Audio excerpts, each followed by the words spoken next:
Bueno, damos inicio al panel denominado Economía Formal e Informal, en el que van a participar, y voy a pedirles a cada uno de ellos para que vayan subiendo al escenario, si son tan amables, el doctor José Daniel López, él es director ejecutivo de Alianza IN, también a Juan Alfredo Pinto, expresidente de ACOPI, por favor, si pueden ir subiendo al escenario, si son tan amables, a la doctora Viviana Araque Mendoza, presidenta ejecutiva de Banca Mía, por favor, doctora Viviana, al doctor Andrés Felipe Torrado Álvarez, director de Estudio Legal, Abogados y Consultores, y este panel va a ser moderado por una gran colega, María Alejandra Villamizar, periodista y analista colombiana. Entonces, María Alejandra, te dejamos el escenario donde te quieras hacer. ¿Quieres hacer en la mitad o quieres hacerte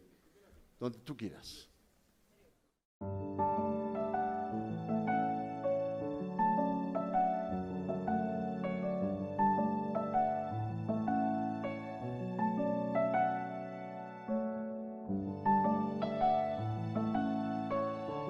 Por supuesto al Club El Nogal, a la Fundación Inés Elvira por esta invitación a acompañarlos en esta mañana en este Congreso de Responsabilidad Social.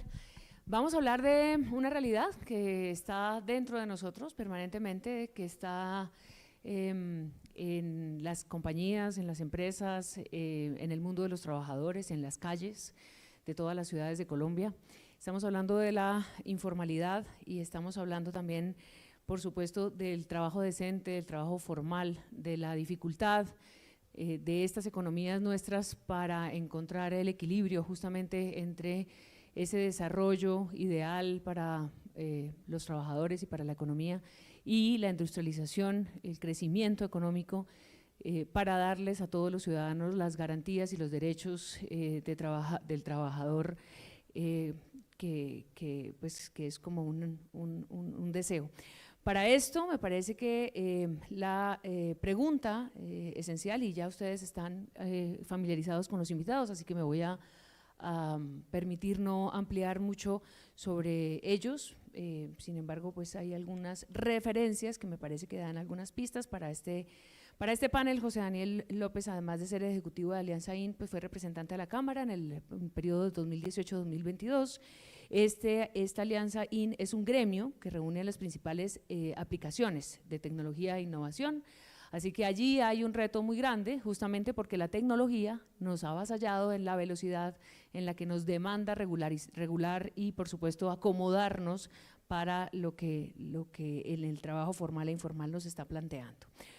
Juan Alfredo Pinto es expresidente de ACOPI, pero él viene además aquí con visiones innovadoras para hacernos un poco pensar diferente, a jalarnos un poco la cuerda de esa manera convencional sobre esta realidad, y por eso vamos seguramente a disfrutar mucho sus intervenciones.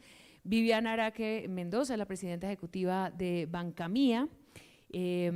Son más de 20 años de experiencia en este sector financiero y por supuesto Banca Mía es un ejemplo muy importante de esa mirada a los trabajadores independientes y a las microempresas, que son una característica principal y fundamental de nuestra economía.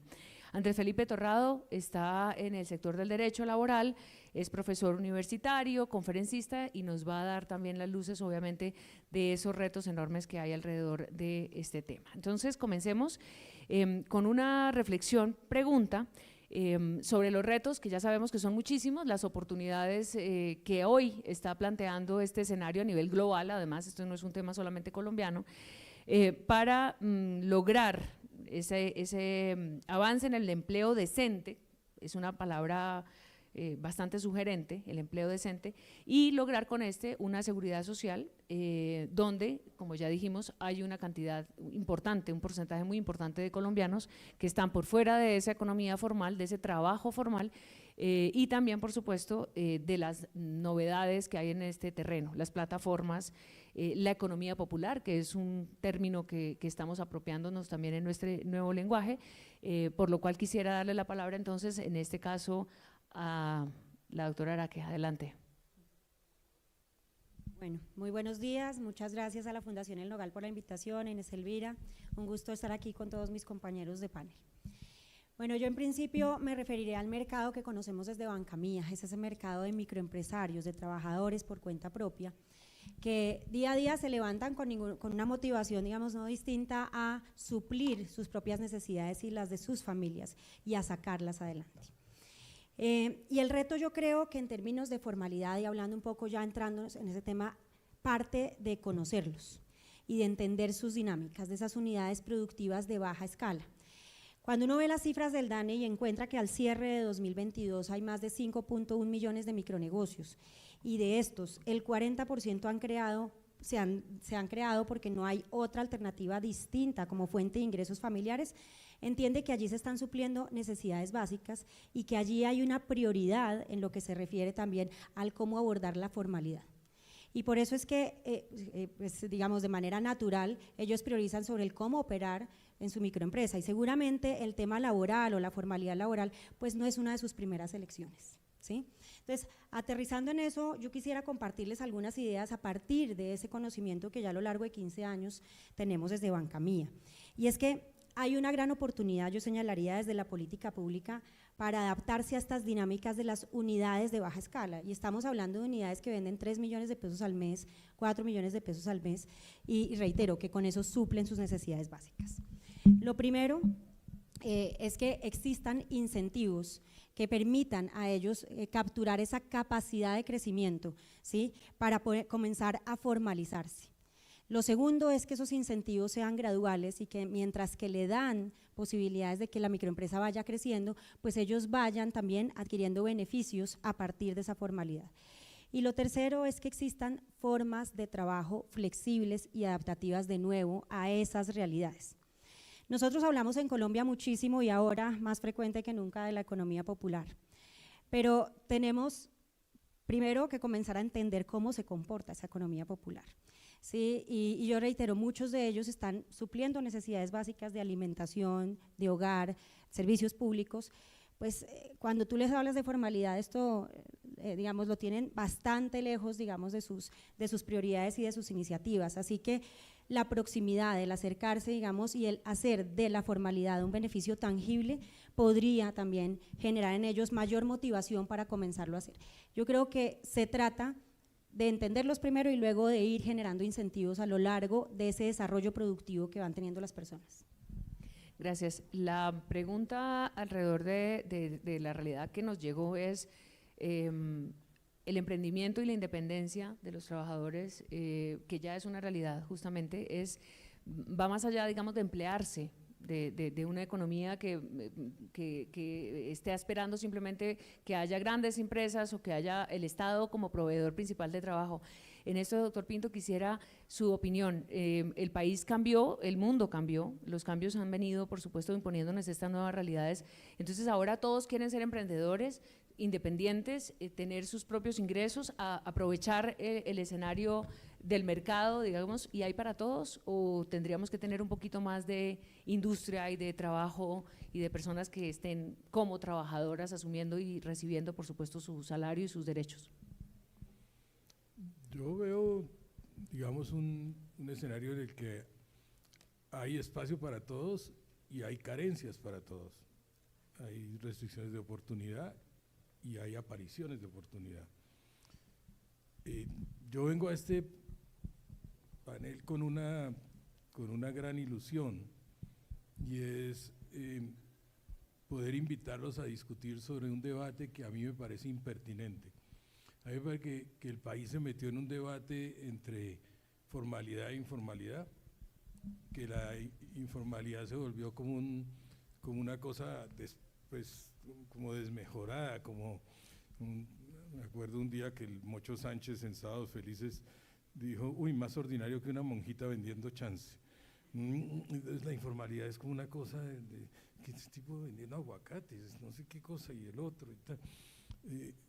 Para mí la informalidad es una fuerza motriz extraordinaria en el mundo y en Colombia.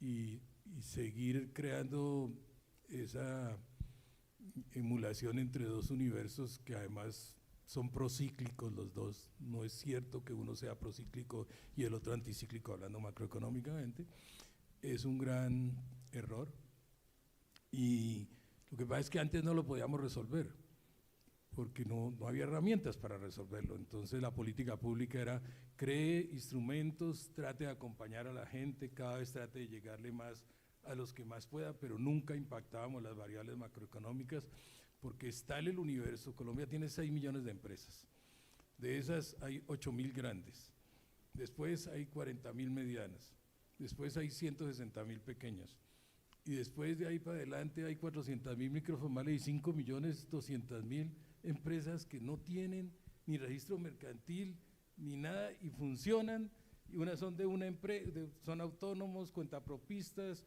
son lo que llaman andróginos, o sea, empresas de pareja, que son como el 31%, y sobreviven y mueren y otras se desarrollan, pero en general eso es lo que hace que el país viva y lo que hace que además el conjunto de la economía funcione. Antes no podíamos resolver eso, ahora sí lo podemos resolver y el debate no es entre informalidad, formalidad, el debate es si somos capaces de meter la mayor parte de esos 5 millones de micronegocios en la economía digital o no. Y si somos capaces de meterlo, habremos dado un salto histórico extraordinario en desarrollo económico y en bienestar social. Muchas gracias. Pues justamente sobre esto, lo digital, entonces, que nos plantea esta realidad, José Daniel, ustedes están creando unos espacios también de consenso, ya hablaremos de las reformas laborales y de las propuestas que están sobre la mesa, pero ¿qué pasa con la tecnología y hacia dónde vamos en esa mirada de inclusión, pero también de creación de oportunidades reales en economía para las personas?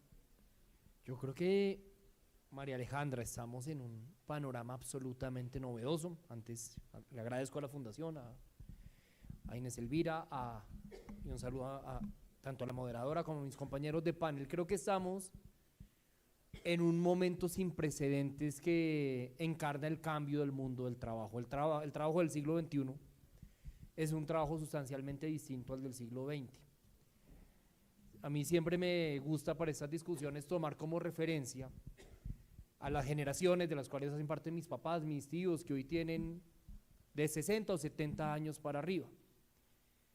En la segunda mitad del siglo XX, sobre todo viene de atrás, la idea del trabajo era el trabajo desarrollado por una persona en una empresa con posibilidad de crecer o al menos de mantenerse durante muchos años. Y entonces si uno visita las casas de los amigos de mis papás o de mis papás, se encuentra el pocillo de la empresa y el reloj de la empresa y el magnético en la nevera de la empresa, porque el proyecto de vida iba muy atado a una empresa. Entonces ahí están los pensionados del Seguro Social o de Icollantas o de Bavaria o de Avianca, y era esa la noción del trabajo. Yo hoy tengo 41 años, he trabajado en 11 sitios distintos y creo que eso es poco con respecto a personas de mi edad, y muy seguramente una persona que hoy no tiene 41 sino 30 años ha trabajado en más sitios que yo, y eso es porque el trabajo del siglo XXI es sustancialmente distinto al del siglo XX. En el trabajo del siglo XXI hay menos barreras de entrada y menos barreras de salida. De hecho, Deloitte corrió una encuesta global, lo hace todos los años, sobre generación Z y millennials, o sea, en últimas quienes han nacido en 1983 hacia abajo, y una de las conclusiones de esa encuesta es que a los trabajadores de hoy, por encima de la consideración del ingreso, les importa la consideración de su realización personal a la hora de escoger un trabajo, y esa realización personal tiene dos componentes: que yo sienta que estoy haciendo parte de algo que le está contribuyendo a la sociedad y que esto me permita organizar mi propio tiempo. Entonces ahí aterrizamos en el trabajo a través de las plataformas tecnológicas, pensemos en plataformas de movilidad o en plataformas de domicilios, y acá digamos me pongo el sombrero gremial.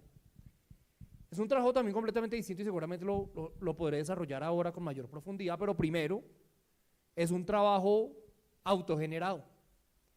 En el trabajo del siglo XX y en buena parte del trabajo del siglo XXI también, si yo quiero trabajar en un sitio, yo paso la hoja de vida y cruzo los dedos a ver si me llaman. Si yo quiero ser domiciliario o conductor a través de una aplicación, debo contar Con el medio para adelantar mi trabajo, un celular, bajo la aplicación, me registro y salgo de este foro y puedo estar ya trabajando. Segundo es que es un trabajo absolutamente libre en la disposición del tiempo. Puedo trabajar 8 horas, mañana 10, pasado mañana desconectarme y nunca más volver o trabajar 1 hora de ahí para adelante. Y tercero es que por esas características es un trabajo que le genera oportunidades a muchísimas personas en el mundo.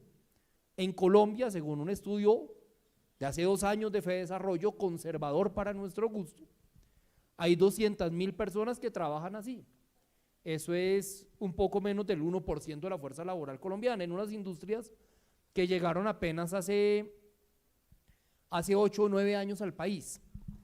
Entonces, ¿dónde creo que está el reto de este trabajo? Para dejar solamente ahí, digamos, abierta la pregunta. Sí.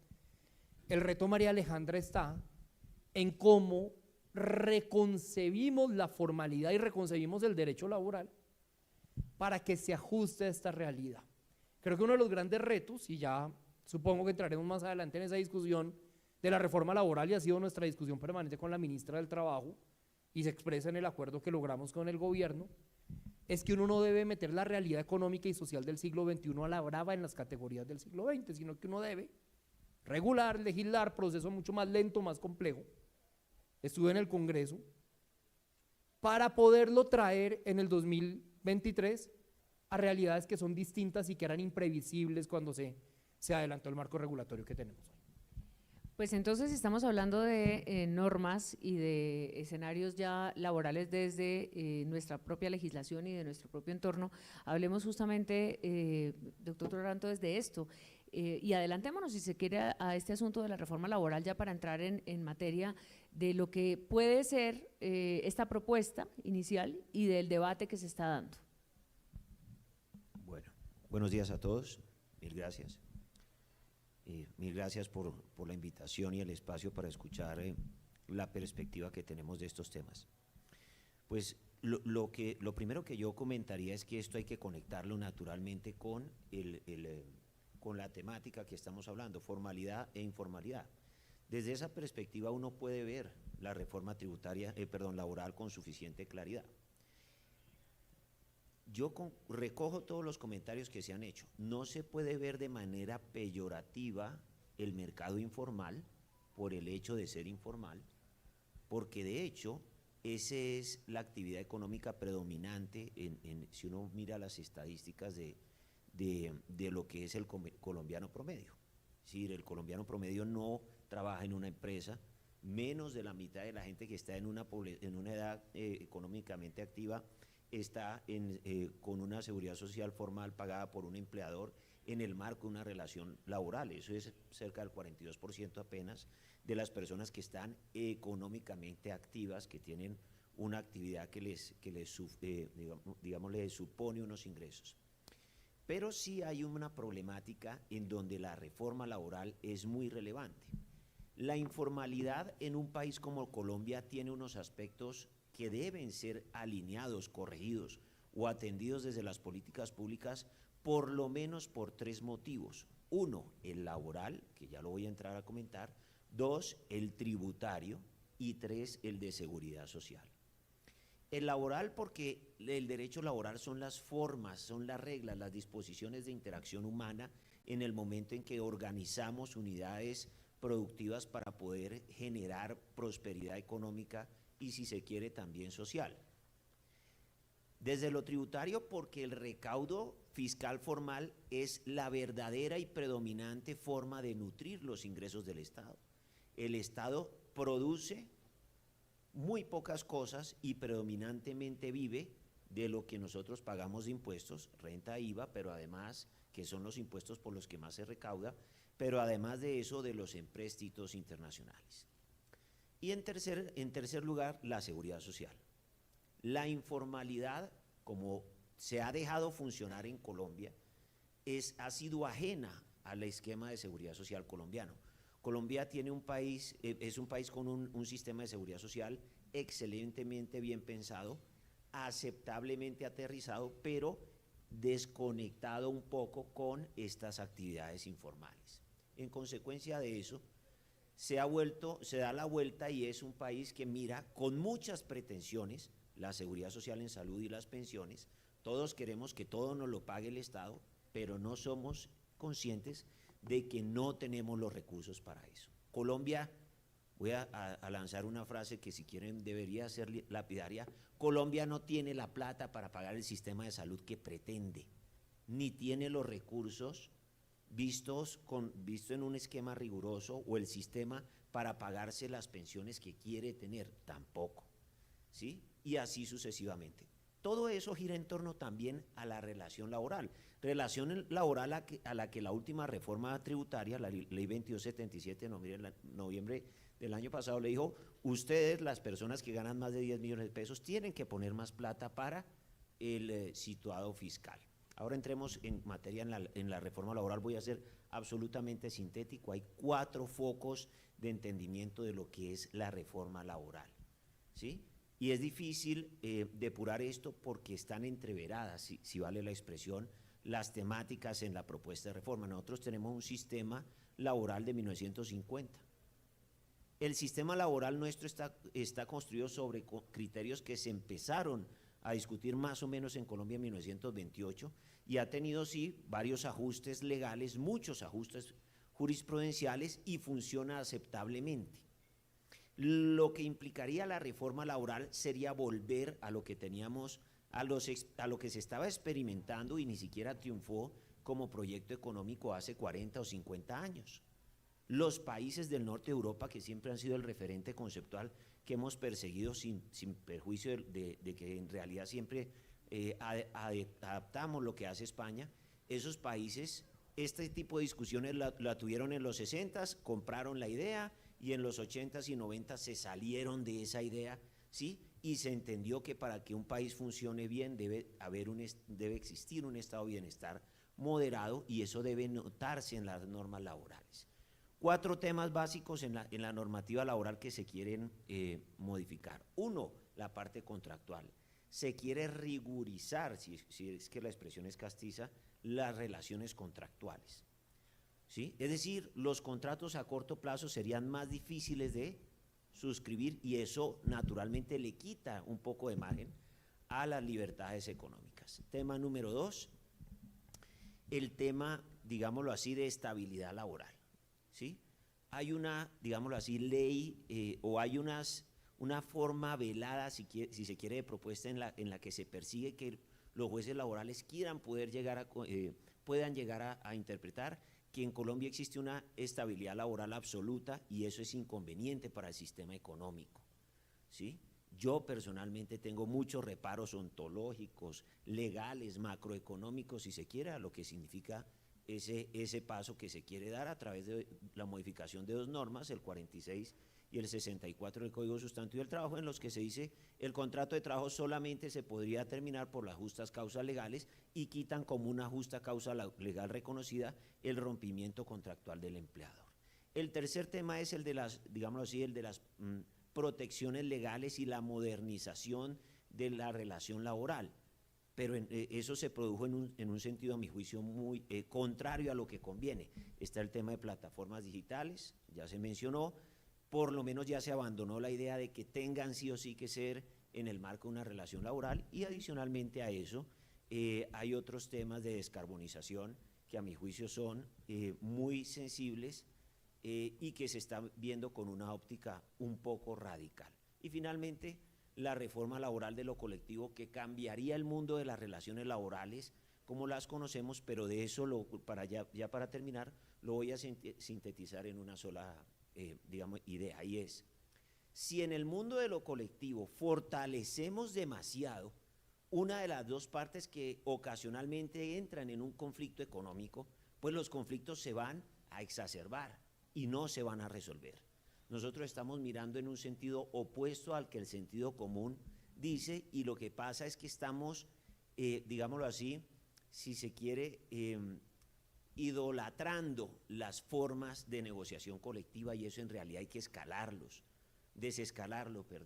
La negociación colectiva hay que simplificarla y acortar los tiempos de acuerdos, y no eliminar, ¿sí?, la obligatoriedad de que las partes se sienten en un tribunal de arbitramiento y lleguen a un acuerdo rápidamente para que las economías marchen y la gente reciba sus prerrogativas laborales también con agilidad.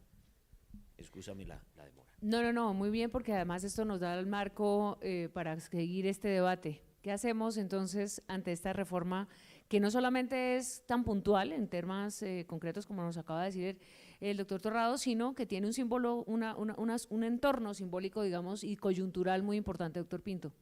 ¿Usted cómo lo ve? Pues para mí sería relativamente sencillo si el escenario de la política no tuviera la pugnacidad que tiene y si no se diera ese choque paradigmático entre visiones que parece afectar tanto el debate, dislocándolo. Es muy interesante, no en los contenidos, porque estamos hablando de una nación más desarrollada, pero sí en la práctica política. Este tema de la reforma laboral se dio en España hace 2 años con una gran intensidad y con una vehemencia en lo verbal impresionante. A mí me parece que Sánchez, el presidente español, con muy buen sentido, tomó una alternativa que yo la creo viable para Colombia. Sánchez le dijo a los empresarios y a los trabajadores: yo avalo la reforma laboral que ustedes concuerden. Y los llevó a un ejercicio compulsivo de 35 días y salió una reforma por acuerdo entre trabajadores y empresarios. El PSOE y la coalición de gobierno la avaló y es la nueva ley laboral de España. Yo pienso que un ejercicio similar tendría cabida en Colombia, ampliando el Consejo Nacional Laboral con una representación del autoempleo, el cuenta propia y todo esto llamamos informalidad de manera general. Yo estoy de acuerdo en que estamos con una incongruencia histórica entre los contenidos y la realidad del mundo laboral. Entonces ¿qué le puede pasar? Que haga una ley laboral que no va a tener aplicabilidad porque va a confrontar la realidad de una manera tan ruda que no va a encontrar espacio para la práctica de relaciones sociolaborales, ¿no? O que vamos a hacer una cosa tan remota, tan ideal, que sencillamente la continuidad de lo que está pasando. A ver, lo que está pasando, para no alargarme, lo resumo de esta manera. La OECD, todos sabemos que la OECD son hoy los 38 países desarrollados o en vía de desarrollo más notables. Colombia está de número 37 allí y decidió vincularse a la OECD. La OECD hizo la primera interministerial del mundo MIPYME, la primera vez que la OECD trata el tema. Hace 2 meses y medio tuve la suerte de acompañar a mi mujer por accidente porque ella tiene responsabilidades públicas. ¿Y qué se discutió y qué se vio? En los últimos 3 años, ¿cómo se genera el empleo en el mundo? ¿Saben cuál es el país campeón del mundo en autoempleo? Colombia. El 53,8% de los nuevos empleos de Colombia durante los últimos 3 años es autoempleo, cuenta propia o autonomismo. ¿Quién le sigue? Le sigue México a 15 puntos de distancia con el 38,3. Es una brecha súper dramática.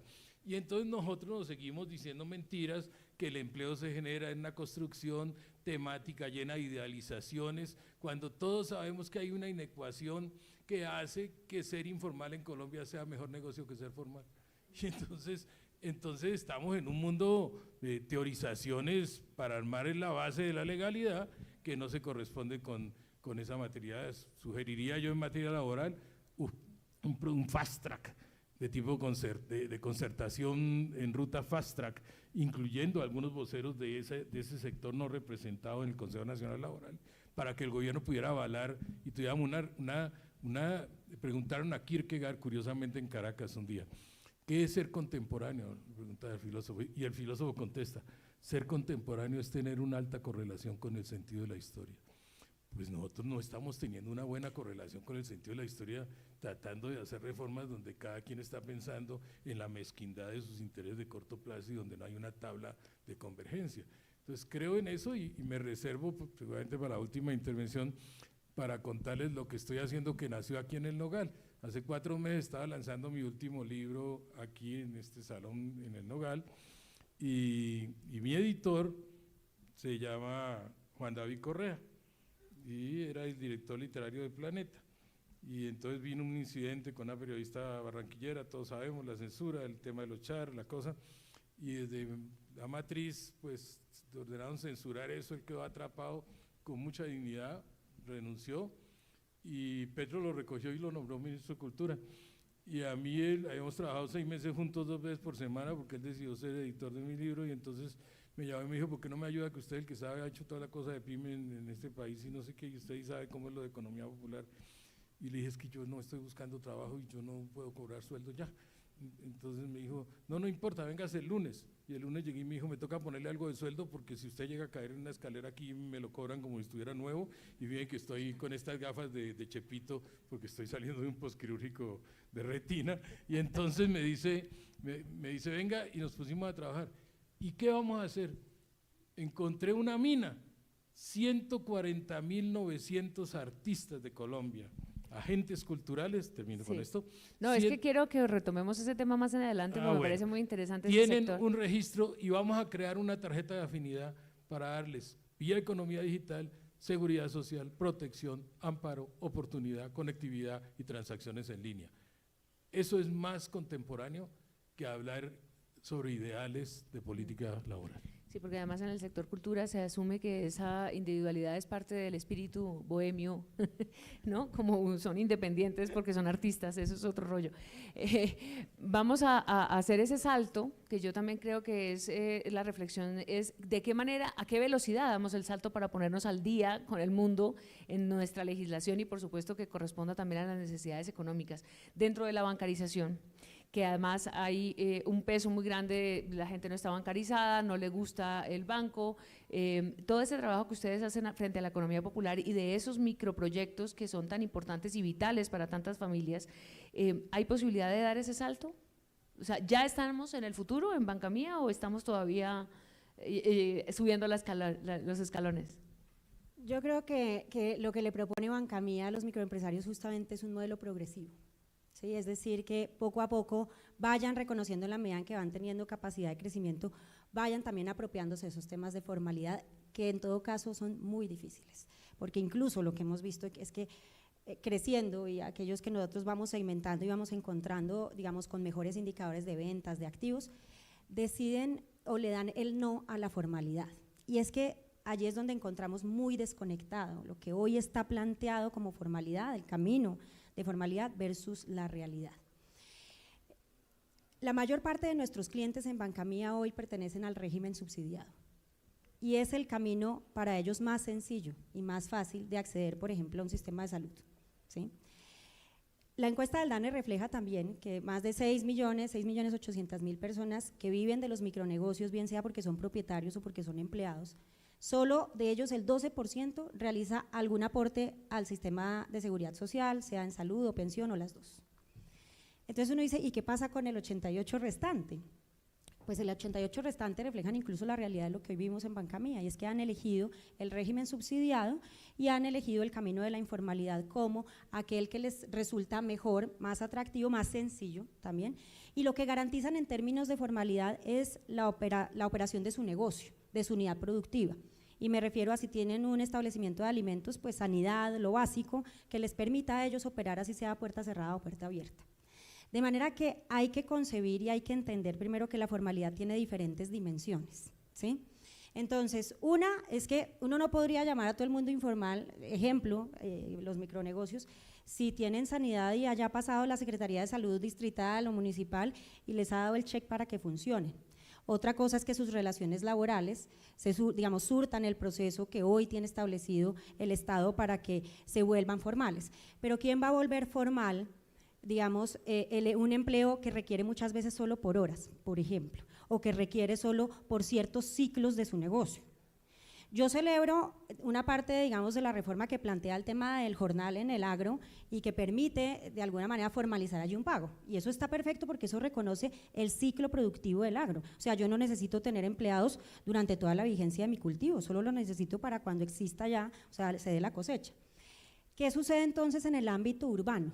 En el ámbito urbano tenemos que entender eso mismo, o sea, una tienda tiene sus horas valle y sus horas pico. ¿Por qué tendría que tener un empleado de tiempo total y pagando absolutamente todo lo de seguridad social para llamarse formal? ¿Por qué no tiene otro tipo de contrataciones? Así que hoy, digamos, el llamado como país es que también reflexionemos sobre esas fórmulas que le hemos planteado a la sociedad y en general a los cuentapropistas y a los microempresarios que están muy alejados de sus realidades. Y cómo podemos cerrar esa brecha y acercarla a sus realidades. Yo por eso decía en la pregunta anterior, y es, esto debe partir de reconocer esas realidades y no de vivir en un mundo imaginario en el que pensamos que la gente tiene primero todo un día para hacer trámites, que tiene para pagar seguridad social, cámara de comercio, hacer la renovación de su RUT, hacer lo de sanidad y bueno, todo lo que encierra tener un negocio formal. Eso lo tenemos que simplificar y tenemos que digitalizar esa relación. ¿Qué tendero, qué microempresario, digamos que así funcione a puerta cerrada, se va y pierde todo un día en trámites? Si eso es productividad para ellos y eso es, digamos, eso es ausencia de ventas ese día. Entonces, yo creo que hay varias cosas. Uno, desde el cómo está formulado y segundo, desde las vías de acceso para, ¿sí? Ahora, ¿qué va a hacer que cambie de opinión un cuentapropista o un microempresario para elegir un camino que se le plantee y que en todo caso cierre brechas? Pues que vea beneficios tangibles en ello. La formalidad no debería entenderse, digamos, como un registro, como un mero registro de actividad, sino como inclusión económica, social y productiva en la sociedad, y que eso le abra puertas y le genere, por ejemplo, mejores condiciones de acceso a la banca. Hace 15 años, alrededor y un poco más, se viene desarrollando una industria de microfinanzas en el país que ya tiene unos muy buenos resultados. Por ejemplo, en Banca Mía tenemos hoy 1.6 millones de clientes y tenemos cerca de 350.000 con crédito activo. Y nosotros vemos cómo a lo largo de nuestra relación con ese microempresario mejora sus condiciones de vida. La mitad de ellos, de 5 de cada 10, después de 3 años de relación con nosotros, salen de pobreza. Y ahí es donde queremos encontrar muchas veces, y cómo conectamos ahora todo esto con el proceso y el camino también formal, porque la mejor forma de graduarlos de las microfinanzas es que accedan al sistema financiero comercial, pero que tengan condiciones para hacerlo y que además tengan, una cantidad de oferentes que ya sea, digamos, para ellos un beneficio de esa formalidad. Pero resulta que si van pues ya, digamos, a la banca normal, a la banca comercial, pues claramente ni declaran, ni tienen cámara de comercio, pues no son sujetos de crédito. Entonces, yo creo que ahí estamos cerrando brechas, pero nos falta conectar ese camino, que lo hemos propuesto escalonado, con todo un proceso que como sociedad debemos construir para que ese camino para ellos no sea el camino pedregoso, sino el camino más sencillo y más fácil. No sé si la voy a meter en problemas, pero la banca comercial, justamente el sistema financiero, ¿entiende la realidad de esta que estamos hablando? Porque ya llegamos al NECI, ya llegamos al DaviPlata, ya llegamos a unos escenarios de utilización de la tecnología, en fin, ahí vamos. Hoy en día uno puede hasta pagar un caramelo en una tienda de la esquina con una transferencia, pero la banca comercial ¿está abierta para entender esa realidad, para dar el salto, o creemos que estamos en Manhattan? Hay de todo. Yo creo que estamos en ese camino. Hay una realidad bien importante y es que el entrar en todo este mundo digital ha favorecido muchísimo la bancarización y los resultados lo dejan ver, ¿sí? Ahora, ¿qué sucede? Es que en Colombia necesitamos generar mucha más inclusión desde el crédito para favorecer el desarrollo productivo de estas unidades. Y en ese sentido todavía tenemos una brecha muy grande, en especial en lo rural, ¿sí? Y en lo urbano también, por supuesto, pero en especial en lo rural. Allí es donde precisamente la aspiración de toda la banca, yo creo que vamos por buen camino, hay que acelerarlo, eso sí.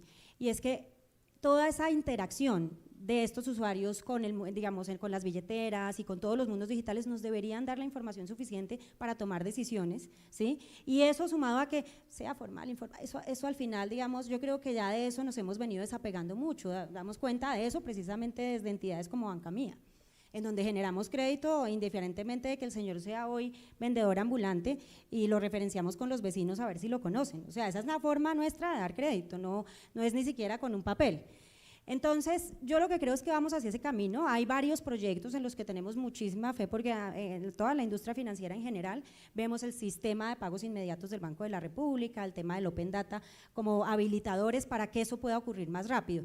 Sin embargo, las entidades debemos desarrollar esas capacidades y ver, y yo creo reconocer sobre todo eso, que no existe el mundo formal e informal, existemos los colombianos, ¿sí?, que tenemos diferentes formas de generar hoy un ingreso, ¿sí?, y de ser productivos, y a partir de esas realidades generar ofertas de valor hechas a la medida. Eso es lo que tenemos que hacer desde el sector financiero. Muchas gracias. La reforma y las plataformas frente a lo que planteaba el doctor Torrado, pero con este camino que hemos dado aquí, de este salto, porque ustedes sí que están ya en el mundo del siglo XXI y de la modernidad, pero no sé si ese acuerdo que usted mencionaba antes se ha logrado para la reforma laboral, ¿se va a concretar? ¿Están viendo desde el gremio que va a haber una reforma que pueda corresponder a este mundo contemporáneo, como lo definía ahora el doctor Pinto, citando pues esta manera de aterrizar, de poner los pies en la tierra en el día a día de hoy? Pues María Alejandra, antes de contarle los detalles de lo que vemos en la reforma, unirme a una reflexión que hacía la presidenta de Banca Mía, y es esa línea divisoria entre lo formal y lo informal, y ha sido reiterado en esta conversación. Creo que se está haciendo cada vez más gris, más porosa, o requiere al menos una mente más abierta. Nuestra discusión central con el gobierno nacional, yo llevo hablando con la ministra del Trabajo desde noviembre del año pasado sobre cómo regular el trabajo en plataformas. Y uno de los puntos esenciales ha sido si uno solo puede entender como formalidad el contrato de trabajo con un salario fijo, con subordinación y con horario. Porque si ese es el punto de partida, no nos vamos a encontrar nunca. La laboralidad, digamos, esa visión de ese trabajo del siglo XX al que nos referíamos, expresado en esa gran conquista valiosa, importante, pero que hay que saber atraer a valor presente, como es el contrato de trabajo. Pues ya no es la explicación para ninguna de las realidades que acá hemos mencionado, para algunas sí, para una parte importante del mercado laboral sí, pero para otras no. Entonces, ¿qué pasó en esa discusión y cómo llegamos desde Alianza IN a un acuerdo con el Ministerio del Trabajo? Básicamente arrancamos lejos, digamos, acá estamos hablando, lo hablábamos incluso antes de la conversación, yo creo que para los gremios el cambio político y el cambio de gobierno ha sido muy aleccionador y ha sido muy retador. Yo soy dirigente gremial desde hace un año largo, no me tocó con ningún otro gobierno, estoy aprendiendo a ser presidente de gremio con el gobierno del presidente Petro. Pero sí sé por mi carrera pública que había una mayor cercanía y un mayor entendimiento. Hoy no lo hay. Hoy la relación es mucho más pugnaz, mucho más confrontacional, y en parte ese ha sido el camino que he recorrido, pero recorrí luego otro mucho más satisfactorio, que es el camino del entendimiento. ¿Dónde arrancamos en medio de esa diferencia tan grande? Arrancamos en que nosotros hemos insistido en que entre el repartidor o el domiciliario y la plataforma no debe haber obligatoriamente una relación de contrato de trabajo, porque es que la señora domiciliaria en un país machista que sigue dejando del lado de ellas más las labores de cuidado no remunerado, a ella le sirve trabajar en algo que le permita trabajar cuando puede, dejar sus hijos en el cuidado de un familiar y no en un horario laboral fijo. Pero para el ministerio la expansión del contrato de trabajo a término indefinido sigue siendo una mirada una obsesión muy importante. Entonces ahí arrancamos, en que nos decían, como dijeron en España, no en la reforma laboral, sino en un decreto real llamado Ley Rider, que los repartidores solo podían ser empleados. Cosa inédita porque no aplica a ningún oficio en Colombia. Es como si mañana dijéramos que los abogados tienen que ser independientes o que los politólogos solamente podemos trabajar con contrato de trabajo a término fijo, así de inusual es. Y ellos arrancaron ahí, nosotros en nuestra posición. Luego de un diálogo de 8 meses, llegamos a una solución y llegamos a un acuerdo. Y yo no pretendo opinar sobre la reforma laboral en general, de hecho no tengo los elementos suficientes para poder opinar sobre ella. Yo debo decir que en el capítulo específico sobre plataformas digitales hay un acuerdo entre el gobierno y el gremio de las plataformas, básicamente porque lo que reconocemos es que puede dar dos opciones. Una opción, como lo quería el gobierno, de un contrato de trabajo con subordinación entre la plataforma y el repartidor y se pacta de mutuo acuerdo, valga la redundancia. Pero también puede haber un vínculo independiente que responde, yo sé que hay empresas en España, por ejemplo, o en Europa en general, que recurren a ese vínculo de subordinación para sus repartidores y es perfectamente válido. Y en Colombia, en lo que tal vez la forma más predominante ha sido el de un trabajo independiente, pero reforzado en la seguridad social, y ahí es donde creo que estamos haciendo un aporte en formalización muy importante. Eso no es solamente reconocer que son independientes, sino que son afiliados obligatorios de la seguridad social y que dentro de esa afiliación obligatoria a la seguridad social, nosotros como empresas entramos a pagar unos porcentajes importantes, tanto de la salud como de la pensión, como de los riesgos laborales, y creo que ahí lo que logramos es salirnos de esa discusión bizantina de si son o no son empleados, eso lo definen las partes, pero sí garantizamos que por lo menos 120.000 colombianos, buena parte de los cuales no están en la seguridad social, a partir de este acuerdo pueda estar en seguridad social, y creo que eso es formalización traída al siglo XXI. Además me imagino que es un reconocimiento, por supuesto, del tema tributario también, porque ustedes, en términos de todas estas novedades que trae la tecnología, pues también los estados han tenido que regular cómo pagan impuestos, cuál es el porcentaje de impuestos y de qué manera, por supuesto, acogen a los trabajadores. ¿Esto coincidiría, digamos, como un puente de trabajo, de este sector específico para la reforma? ¿Podría ser por ahí como ir encontrando con cada sector quizá la década en la que están? Con estos están en el siglo XXI, con el otro estarán en 1900, no, puede ser, ¿no? Una cosa que tenga que ver como con temporalidad también para reconocer realidades. Porque es verdad que el país en muchos sentidos parece que estuviera en el siglo pasado, obvio. Así es, y el código sustantivo no es ajeno a eso. Yo quiero, para pensar que hay una oportunidad de tender un puente, quiero llamar la atención de algo, y es los primeros planteamientos esto para mí ya es la tercera versión, formalmente han habido dos de discusión de reforma laboral. En el tema de plataformas digitales está perdiendo una oportunidad de oro de ser, digámoslo así, una propuesta mucho más moderna y más concreta en algo que es, digámoslo así, filosóficamente, si se quiere, difícil de descifrar, y es cómo están funcionando las nuevas formas de trabajo, porque es que el código sustantivo ya sí sirve para las relaciones industriales y sirve para las relaciones de comercio y los empleados que prestan sus servicios, o mejor, que trabajan en empresas que prestan servicios turísticos, lo que ustedes quieran, eso lo resuelve. Pero el factor esencial de lo que distingue una relación laboral de otro tipo de relaciones es la subordinación o dependencia del trabajador del empleador. Y aquí hay dos elementos que a mi juicio ni se satisfacen en la relación laboral formal ni tampoco en un contrato tradicional de prestación de servicios, y es la intensidad y el direccionamiento de esa subordinación. Ni la empresa de tecnología que administra y comercializa su plataforma, ni quienes son usuarios de la plataforma son en sentido riguroso un empleador en la forma en que lo hemos entendido desde la época industrial.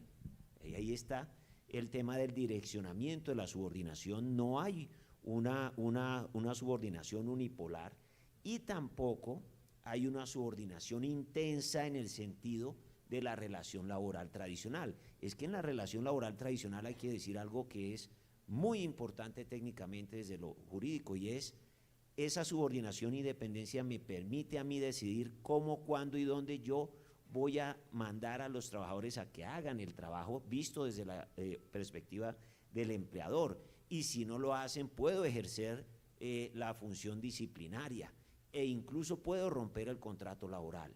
Hay una oportunidad para tratar de descifrar en realidad ese fenómeno del trabajo en plataformas digitales, cómo lo podemos regular, pero deberíamos para hacer ese análisis poner allá al final un propósito relacionado con todo esto, y es de manera que la persona pueda ingresar a la formalidad. El gobierno pasado dio unas puntaladas interesantes en la ley 2055 en lo que quiso que fuera digamos, el sistema de seguridad social para las personas de menos de un salario mínimo de ingresos. Y ahí están este tipo de trabajadores. Y eso la Corte Constitucional lo declaró inexequible. Más o menos la PEPA del Plan Nacional de Desarrollo del gobierno pasado en materia de seguridad social, la Corte Constitucional lo tumbó. Y daba unas entradas algo interesantes, no resolvían la historia, pero había una arista, una comprensión más profunda de estos temas, y eso es lo que falta. Y no lo ha hecho Inglaterra, y no lo ha hecho España, y no lo ha hecho Argentina, y no lo ha hecho tampoco Suecia, y no lo ha hecho nadie idóneamente. Me refiero a ver, descifrar cómo es que se puede regular, facilitar, ¿sí?, esa nueva forma de trabajo. ¿Qué es regular? ¿Qué es legislar? O sea, ¿cuál es la responsabilidad del legislador? Permitir que aquellas actividades que son lícitas en la ley, como esta, el trabajo en plataformas digitales, funcionen permitiendo un margen máximo intermedio de fricciones sociales, evitando las grandes agresiones entre los actores de ese tipo de relaciones y logrando un propósito de política pública en materia tributaria, en materia laboral y de seguridad social. Ese es el camino que a mi juicio nadie ha descifrado y no es tampoco una tarea fácil conceptualmente. No podemos culpar que alguien que solo ha visto el Código Sustantivo del Trabajo en materia laboral y lo viene estudiando eso y está en las discusiones en las que nos metemos en el mundo de las negociaciones colectivas, que si le damos una prima extralegal de Navidad, que si el auxilio de anteojos, que si ahora vamos a incluir en el plan de beneficios los cuidados de la cirugía refractiva, todo esto. ¿Sí? Pero es que es interesante porque entonces la realidad y esto que dice la presidenta de Bancolombia y lo que acaba de decir el doctor Bancomía, perdón, gran diferencia, Bancamía, por favor. Es que es más o menos estamos en el mundo del sálvese quien pueda.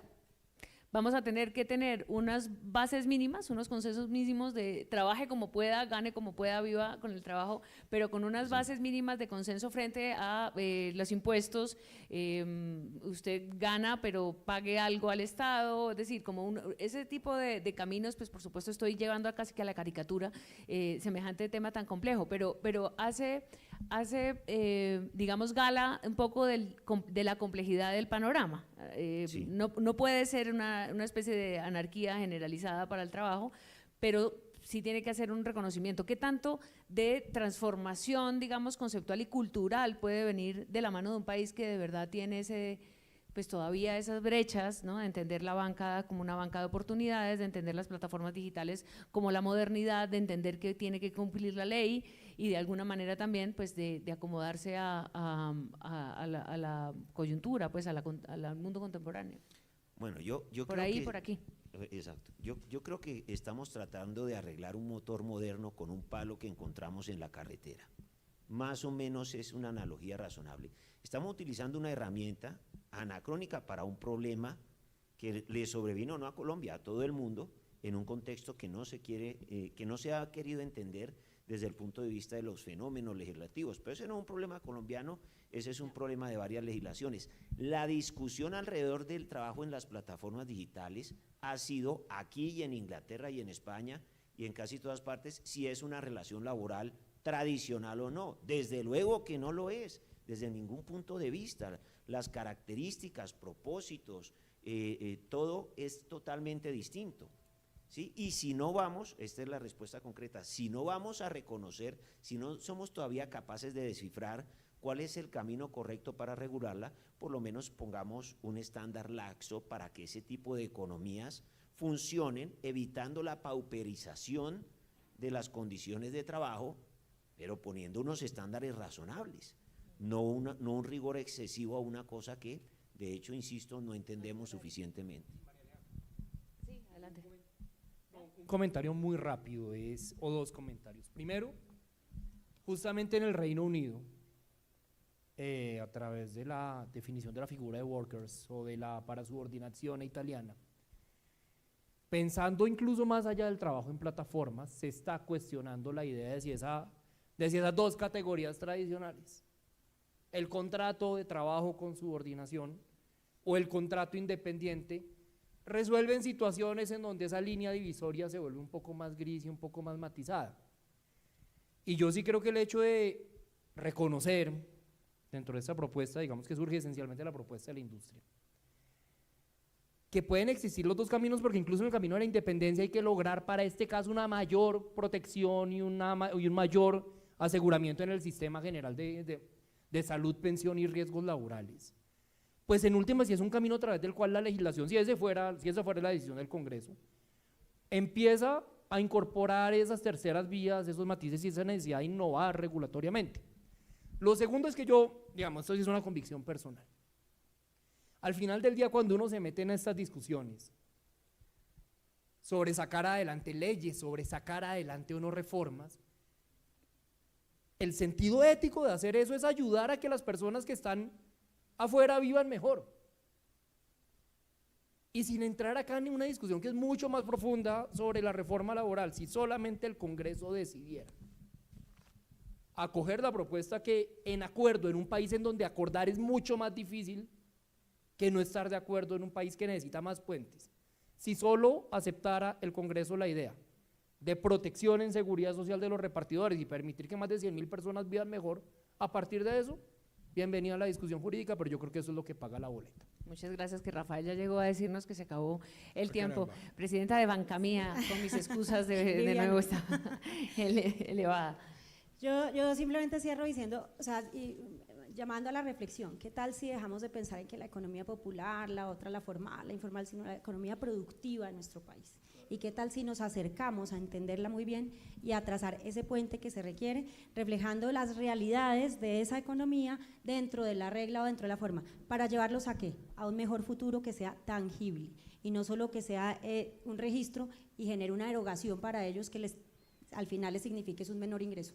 Hay que hacer, digamos, un gana-gana de la propuesta que exista, digamos, para formalizar o para darles mejores condiciones productivas a esa economía que hoy tenemos y que para muchos de los sectores, incluso el que está planteando la reforma, es invisible. Muy interesante. Cierre usted. Qué honor y qué cortesía. La tarjeta Soy Cultura, como se va a llamar la tarjeta de afinidad para artistas que estuvieron desprotegidos toda la vida en Colombia, va a tener una aplicación que está en el cono sur muy fuerte, es en este momento la más fuerte de Chile, Uruguay, ¿no?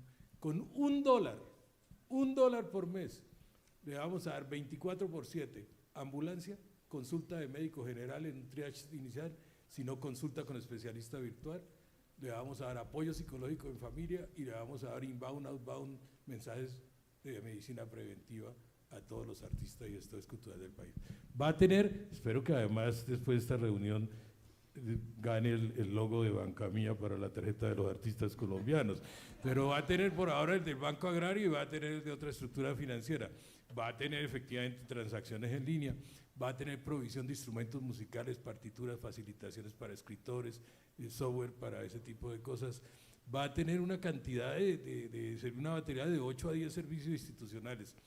Y es un tránsito, hay un antecedente que en 1990 metimos en la ley 50, yo era parlamentario, ¿no? Metimos a los colocadores de apuestas permanentes y hoy en día esa gente tiene seguridad social sin subordinación, rompiendo un poco el lenguaje, pero creando realidad.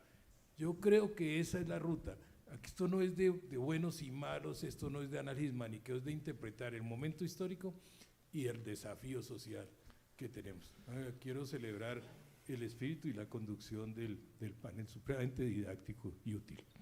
Bueno, muchas gracias. Una de las preguntas guías era obviamente cómo iban todas estas novedades a la responsabilidad social, pero se los dejamos para la reflexión durante el día para ustedes. Muchas gracias. Gracias, aplauso. Nos han pedido para que se paren, por favor, y estén en la foto. Otro panel muy interesante y queremos aprovechar la oportunidad para saludar a los más de 400 conectados, 400 personas, más de 400 conectadas en estos momentos a este Congreso de Responsabilidad Social. Y bueno, mientras tanto, queremos agradecerle a José Daniel, a Juan Alfredo, a Viviana, también a Andrés y naturalmente a mi colega María Alejandra Villamizar. Excelente trabajo y vamos a continuar. Muchas gracias. Gracias, otro aplauso para ellos. Muchas gracias, Viviana, gracias.